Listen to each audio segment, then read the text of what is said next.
I don't usually go to parties. I'm not that type of guy.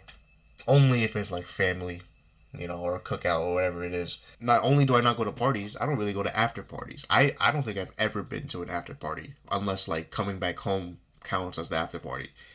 But yeah. Anyways, we got IMR Scary Tales, 3 true after party horror stories animated. Let's get into this. But before we do that, make sure you like, comment, share, subscribe real quick. Yep. Had to throw it in there. Come on, the after parties are even more fun. When Hazel begged me to go with her, I couldn't say no. It's college, after all.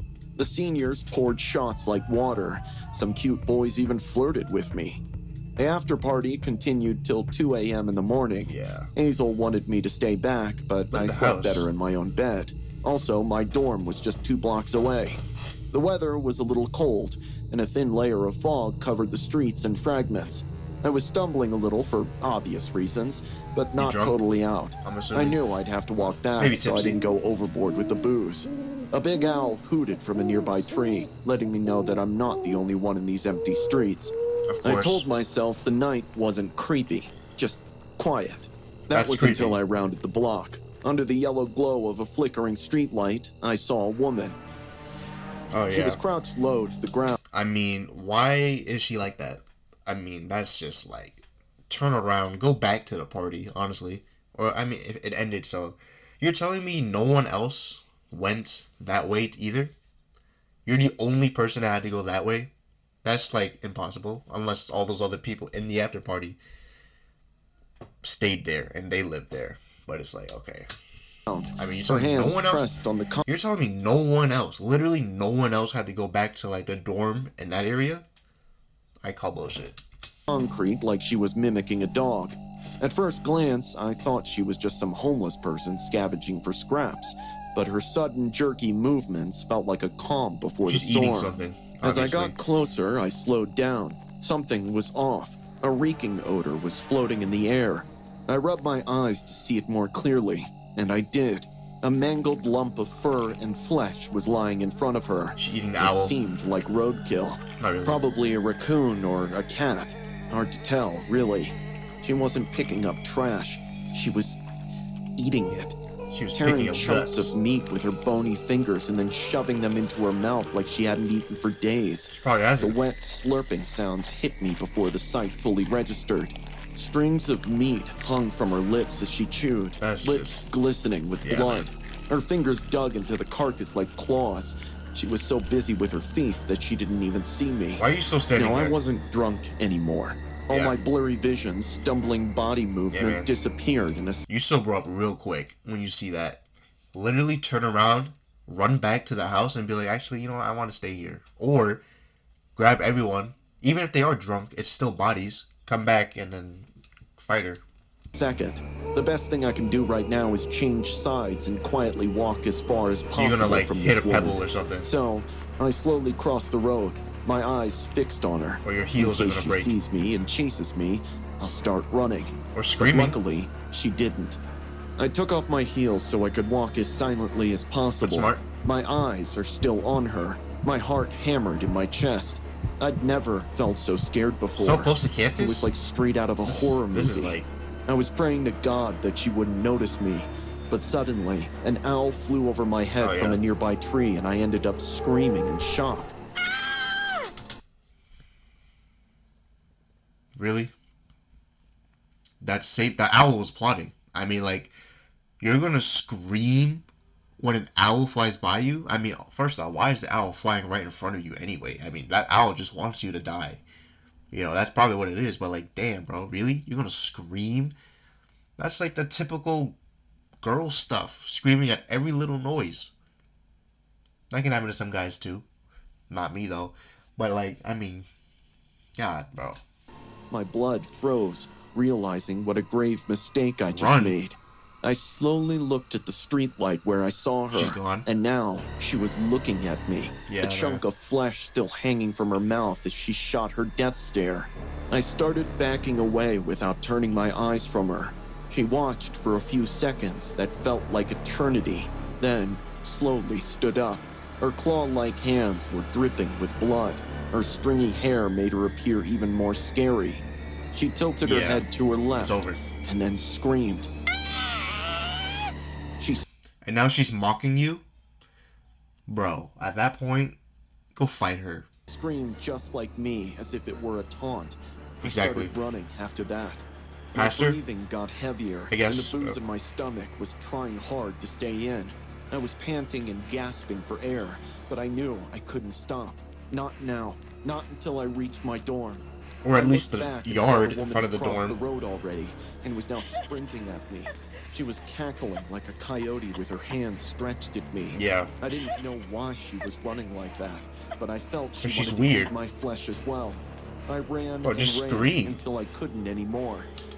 Is this an abandoned neighborhood? Like, why can't you just scream and wake everyone up?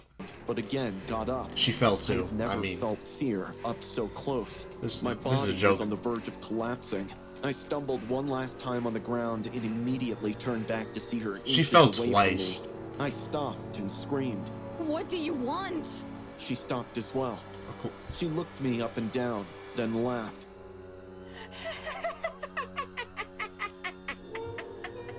Yeah, bro, she's just taunting you at that point. Punch her. Like, Her laughter was darker than the darkest night. Using her sharp nails, she picked something from her stained, bloody teeth and flicked it at me. I collapsed on the sidewalk. She clapped at me like my misery was a... I said I wasn't gonna pause again, but I mean, bro, you fell 3 times, and this 3rd time, you fell because she flicked something at your face? It wasn't like she threw a rock or something. She threw a piece of meat. Now, it is, like, disgusting. Like, I'm not gonna lie. Like, I'm not saying it's not, but it's like, really? You're gonna fall because of that? And you try to dodge it, and then you fell? I mean, like, what are you doing? I mean, you deserve to die. Like, how are you gonna fall 3 times? You're barefoot. It's not even like you're tripping on your heel. Using to her. That's the last time.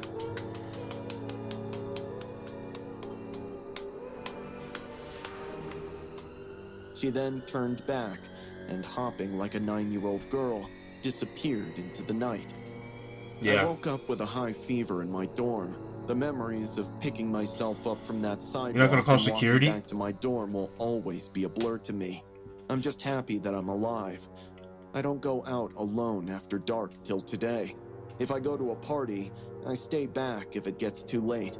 I would never want to meet that woman ever again. You're not gonna tell people on campus, though? Like, The worst you can do is say no, right? no. These were my exact thoughts when I decided to ask Betty out again. We had a nasty breakup, while it was worse for her than me. For days, she kept texting and calling me, screaming what it and is. crying. It was hard for her to digest that we were no longer together. I went to New York for a work project and eventually forgot about her. But a few months back, That's we kinda crossed crazy. paths again. I was standing outside a coffee shop when I heard a familiar voice, and she was standing on the sidewalk, talking on her phone. She looked different, a little too happy maybe. I mean, she's... Seeing her smile like that, I realized I could have ended it better. So one Friday night, Well, she I moved mustered on. up the I courage mean, and that's- asked Betty out. You know? She agreed right away, and we met for our first post-breakup date at a nightclub. The bar was swinging with men and women. It's kind of We crazy. drank and laughed and danced. It all felt nice. As I sat down beside her, I couldn't help but apologize again. Listen, Bet, I'm sorry about our breakup. I should have treated you right. She flipped her hair to her back and said, Yeah, you should have. It's over for you, bro. I'm sorry. But it's all right. I hold no grudge. She does. I leaned in to kiss her, but she stopped me. Okay, bro, what are you How doing? about we take this forward at my place? Kind of our private after party. I was a little Yeah, drunk bro. and I wanted to get some, so I agreed, quite immediately. Your first Betty mistake took was... me to her luxurious 4 contacting her. BHK apartment. Whoa, this place is fire. You stay alone here? Mostly. Sometimes Mostly. I bring my dates here. Sometimes. She poured me a glass of champagne, and once I finished it, pointed at her bedroom, saying, Let's not keep you waiting for long. I followed her like a puppy. But as soon as I stepped in the bedroom, she pushed me in and locked the door That's- from the outside. Yeah, man. I balanced myself, avoiding a fall. There's a body, I turned obviously. back to the door and knocked on it, laughing. Come on, Bet. Still punishing me for last time? I said I'm sorry. My, what a sweet candy you are. Suddenly, my stomach dropped. Yeah, bro, it's over. I'm immediately swinging. Well, I mean, he's not right behind me, but you know what I mean. I'm immediately breaking down the door. Like, I don't care. I'm breaking that shit down. This is her get back. I don't blame her. I mean, if it was as messy as he said it was, I mean, bro deserves it. A man's voice forced me to turn around and take a quick look at the room. There was indeed a man. He was wearing gym shorts. That's her new He sat boyfriend. on the bed felt like he was waiting for me, brushing his long, bony fingers on his hairy chest. You gonna beat the shit out of him, Spoke bro? again. It's time for a raise, Betty. You're the handsomest one she's brought in. What? Who are you? I'm SJ. Betty works for me, officially as well as unofficially. He laughed, then headed for the cupboard. I started punching on the door. Betty, open the door! Let me out! Nah, she's not letting you out. Sorry. I only listen to my boss, not you. Her amused voice rang from the other side of the door. Tears rolled down my cheek. Anger, This is all on you, bro. hatred, and fear This is literally all on rushed you. through my veins at once. Did she lure me into a trap? What do you The think, man bro? has gotten up from the bed now. Suddenly, Bro, my head punch. started to spin. My entire body went numb, and I couldn't keep You're not gonna be like the standing last girl and anymore. just sober up that quick? What's happening? Like, come on. I remember the Oh, she glass of drugged you. My fault. champagne Betty gave me right after entering her apartment. My fault. I tried my best to speak, but even my voice gave up on me. He gonna And then I passed he out. gonna do stuff to you, bro. I woke up to the smell of rotten mush and sticky ground. My head was heavy like a rock. When my blurry vision stabilized, I found myself lying in a heap of garbage Yeah, in a bro, very he, shady alley. Flies were sitting on my skin. My clothes were ruined. He he did a little thing, maybe even more. Yeah. I'm sorry, man. There was a big stain on my pants that seemed like blood and something more. I wanted to cry, but my tears were dried up. Shame, guilt, and pain all dawned on me. I can't recollect how I reached home. I took many showers to wash off the filth and the memories, but I Yeah. still feel the reeking smell from the garbage pit circling me. I haven't told anyone anything about that awful night. You telling I haven't us? gotten any text or call from Betty since. I wish I had the courage to go to the cops, but speaking about that night spirals my trauma even more. Maybe someday I can finally speak up and get justice for You're myself. speaking up right now. Sometimes I laugh at myself looking at the mirror. What a naive guy I was, that I thought the worst she could do was say no. Hey, shout out to you for even sharing the story in the first place, but yeah, we move on. No, real quick. I'm sorry. It's just I gotta say stuff. I would have went right back to Betty's house and like, oh, okay. Maybe I wouldn't. You know, I'm not in the situation. I would never be in this situation. But like, you could go back to her house, break down the door. I don't care if you get arrested. It's self-defense at that point. And then, you know, do your thing. Looking back, I shouldn't have said yes to that after party. Yeah. It was just another Friday night. Many people crammed into Jamie's garage with loud music, cheap booze, and dumb games. That's 6 people. We were riding that post-high school senior year feeling where every night felt legendary. Then, somewhere between bad beer and worse choices, Jamie said, "Dude, let's keep this going. Your parents are gone, right?" Dude. And before I knew it, my house was officially After Party 2.0. Why? It wasn't a big deal. My parents were out for the weekend, and the only other person in the house was my baby sister, Ruthie. She was 7. I figured she was asleep by now. Everyone promised they'd stay in the basement and lie low. What could go wrong? By 11, half What of the could, senior though? You're class in your was own in my house. basement. Music was down low. Drinks were How are there more flowing, people here at the and after some party? sounded like they were even laughing. Somewhere in there was Fred. Now, Fred wasn't what you would call a regular. Why you built at like that, parties. bro? He was kind of a loner, always a little quiet and always straggling Why you along built like the a edge Green of Goblin? conversations like he was just A real life grateful to be Green Goblin. invited. I didn't even remember inviting him, but there he was. He wasn't invited. Greasy-haired Fred, clenching a solo cup like it was saving his life. He probably No one was. cared when he suddenly said, "I gotta go. Something came up." No one thought much of it, but once he left, Jamie asked, "Who invited Fred?" Everyone exchanged looks. That guy's such a creep, Mark added, shivering dramatically. He probably just followed the crowd here. We laughed it off. The music got turned back on, and in no time, Fred was a distant memory. At least, that's what I thought.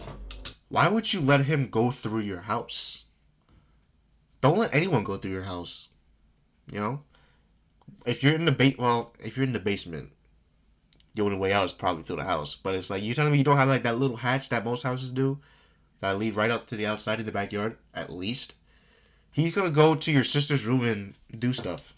Like, about half an hour later, I headed up the stairs to get some more beers from the kitchen. You know? When I saw Ruthie standing on look the at, stairs. see Ruthie, her little fists I'm sorry. white-knuckled on the railing, and her eyes were big with fear.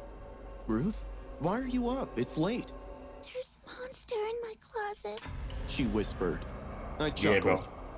bro. A monster, huh? You know those aren't real, right? But she didn't laugh.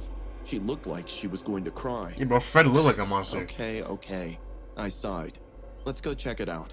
Brave Knight Kenneth is going to slay the closet monster.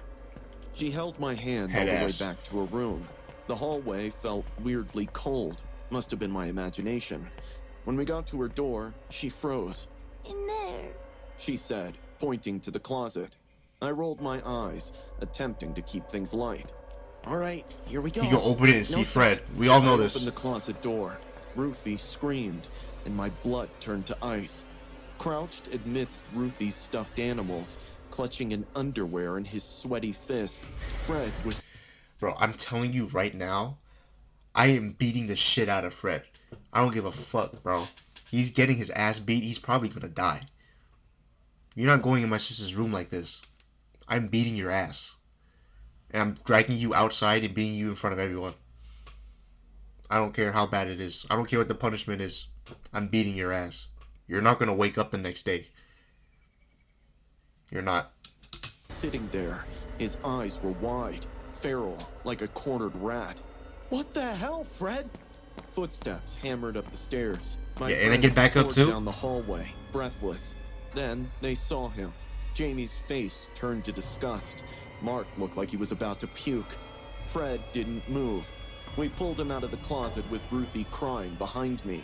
My hands were trembling Bro, with rage. beat his ass. I wanted to punch him. Do it. I wanted to take his face and put it in the mud until I took his sick little smirk away.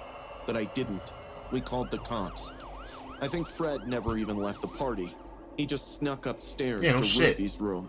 God knows what would have happened if she hadn't woken up.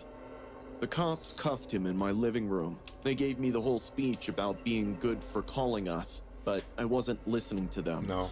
I couldn't stop I don't looking care. at Ruthie, holding Mom's old teddy bear, her eyes swollen from crying. She's scarred for life. Later on, one of the officers pulled me aside and told me that I was lucky to let anybody into our house. I called Mom and Dad and told them all about it. It didn't matter what they said to me because internally I was screaming at myself for not catching this sooner, for not getting Fred kicked out earlier, for even allowing It's- that to happen to my like- little sister Ruthie. I should have hit him. I should have done something. Yeah, bro. That night changed everything. Ruthie did not sleep in her bedroom for weeks. But the worst part? Sometimes, even now, I can see Ruthie staring at her closet before bed, as if she's still waiting for the monster to come back. Yeah, I've bro. never thrown another house party again since Don't that ever. night. And if some creepy loner ever tries to invite himself again, he won't even make it to my front door. Exactly, bro. But you should have done it the first time. I'm telling you, bro. I think the cops wouldn't have mind if I beat the shit out of him. Like, I don't think they would have.